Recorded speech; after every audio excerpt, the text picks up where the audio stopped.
Hi. I want to tell you a little bit about myself before I give you my name because I don't think that's as important as the history of mental illness and where I came from and what I'm doing today. How would you feel if you thought what was reality really wasn't? I'm presently 63, and that's how I spent the last 53 years of my life. I was isolated into myself most of my life, but when I was 10 years old, I began to hear my own thoughts, and I thought it was very normal. I didn't think much about it because I thought everybody did. I was a child. But as I got older, they became more profound, and I like to think it was because I was growing up that they became that way. Until I had a psychotic break where I thought I was going to die, quite literally, at 5 o'clock in the afternoon one day. And it was like reality to me because I had been hearing voices all my life up to that point. And then they put me in St. Vincent's Stress Center, and I paced for 2 hours, thinking I was going to die, and someone stuck their head in the door after 5 o'clock and said, "You're not dead, it's after 5." Then I realized something was not right with me. I could go on about my life, many decisions I made not to have children because of my mental illness, not wanting that burden on my mother, having bad relationships, telling people in confidence, the men that I met, in confidence that I had a severe mental illness. Most of them did not want to be around me at that point. But I went through that and I survived all that. I was able to work. I was a legal secretary for a little while. I worked in customer service rep. I was a customer service rep. And, but I was always isolated and to myself. I went home and I did nothing to better myself except just to work.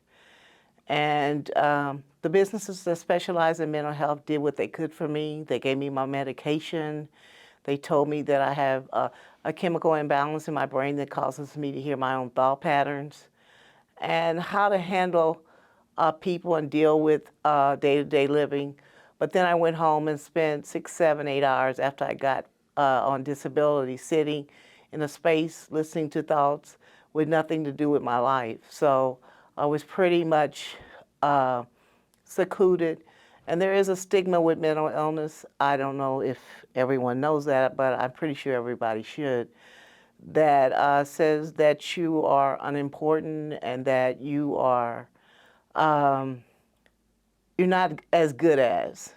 There is a situation that causes you to feel like you're inferior. You separate yourself even more. And some people, I know one girl who committed suicide because she felt that isolated and she was withdrawn within herself. Most people who commit suicide or mental illness is because they are isolated.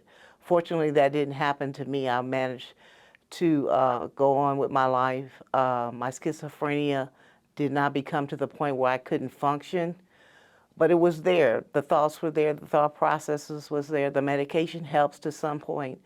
Until one day, I got on a medication that really helped called, I won't say the name of the medication, but it really, really helped me a lot. And I was able to function better.